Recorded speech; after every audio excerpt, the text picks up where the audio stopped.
ఐక్యంగా ఉంటే ఏదైనా సాధించవచ్చునని మాదిగ రిజర్వేషన్ పోరాట సమితి నాయకుడు చార్వక కుమార్ అన్నారు.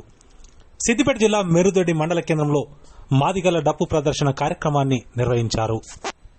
ఈ సందర్భంగా ఆయన మాట్లాడుతూ పద్మశ్రీ మందకృష్ణ మాదిగ ఆధ్వర్యంలో చేసిన పోరాటాల ఫలితంగా వర్గీకరణ సాధ్యమైందన్నారు. మాదిగల వర్గీకరణకు ఎవరు కూడా వ్యతిరేకించవద్దని సూచించారు. సుమారు 100 డప్పులతో బాబు జగ్జీవన్ రావు విగ్రహానికి పూలమాలలు వేసి నివాళులు అర్పిస్తూ డాక్టర్ బిఆర్ అంబేద్కర్ విగ్రహం వరకు భారీ ఎత్తున ర్యాలీ నిర్వహించారు. ఈ కార్యక్రమంలో మండలంలోని వివిధ గ్రామాలకు చెందిన నాయకులు పలువురు పాల్గొన్నారు.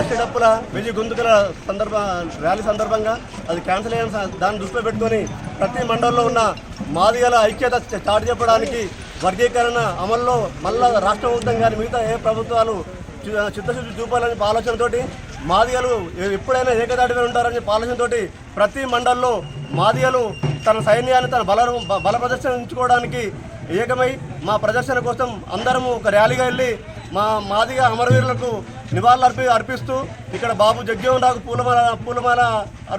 పూలమాల వేసి ర్యాలీ స్టార్ట్ చేసినాం. అక్కడ అంబేద్కర్ గారితో అక్కడ పూలమాల వేసి అక్కడ ర్యాలీ ఎండ్ చేస్తాం. కాబట్టి ఇప్పటికైనా మా వర్గీకరణను ఎవరు వ్యతిరేకించకుండా అందరూ మాకు సపోర్ట్ చేయాలని మనస్ఫూర్తిగా కోరుకుంటూ జై భీమ్.